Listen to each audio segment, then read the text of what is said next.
Hey everyone, this is Eric coming from Kansas again. I want to give you a little update on the battery addition to our off-grid solar system. Got these batteries in on Easter Sunday, believe it or not. Today is Thursday, April 8th. So that was a few days ago. I've already opened, I got 4 of these boxes of these 50 amp hour prismatic lithium iron phosphate cells. Each box has 10 in them. So I already opened one box here.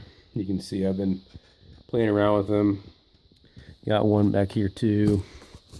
I've charged up this one and this one right here, and I've been discharging this one now, doing a capacity test, and with this thing it's taken forever because it only discharges, well, it started out at 1.5 amps, and it's been discharging for a day and a half now, about 36 hours I would say, 992 minutes, whatever that ends up being.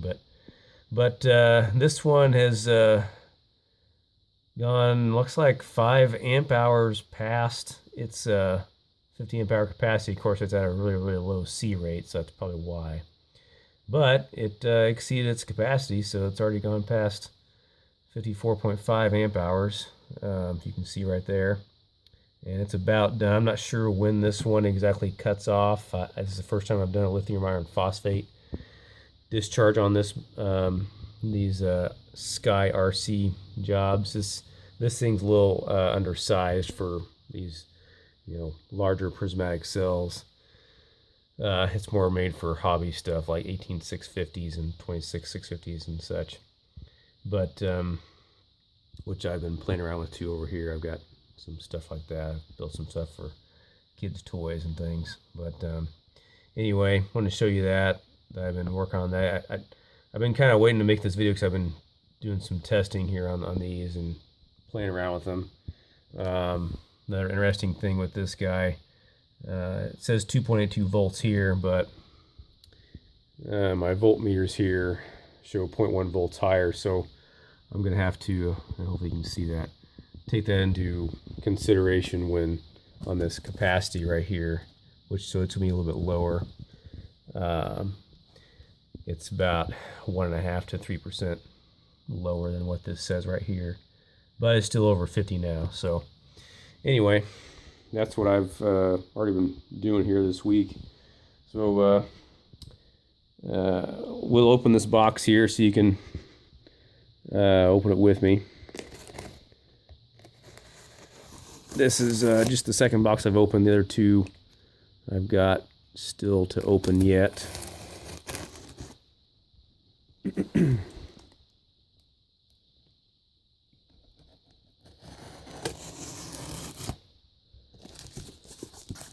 So let's see what this looks like. So it looks like this has the same issues the other one. So you can see, when you open this box up, they didn't do a good job of, and it's not a big deal, but they didn't do a good job of giving these terminals on the batteries some extra strength during shipping. So they, damaged this box here, and they could have poked through if they kept getting moved around and probably thrown around, I'm guessing, to some extent during shipment. But other than that, they do have them pretty well packaged and snugly in there, because these things are hard to get off. But these are just some foam pads with 10 slots in them.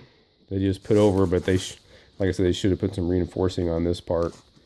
It stuck through, but anyway, that's what it looks like. And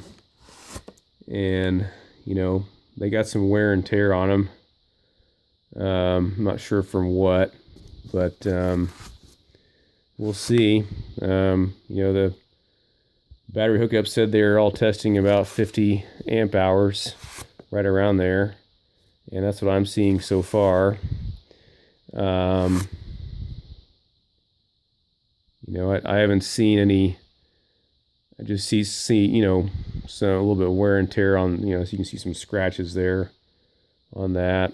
It's a little bit expanded. I'm not sure what that's from, but Of the only two I've tested, it's only two, but they have their rated capacity so far. So we'll see what happens. But I got 40 of these, and I'm making a 100 amp hour 12 volt bank for my father-in-law, and then the rest of them are for our system. So he's going to have 100 amps of 12 volts, and I'm going to have 200 amp hours of 24 volt nominal. So that should be quite a big addition to our battery bank, which will be nice.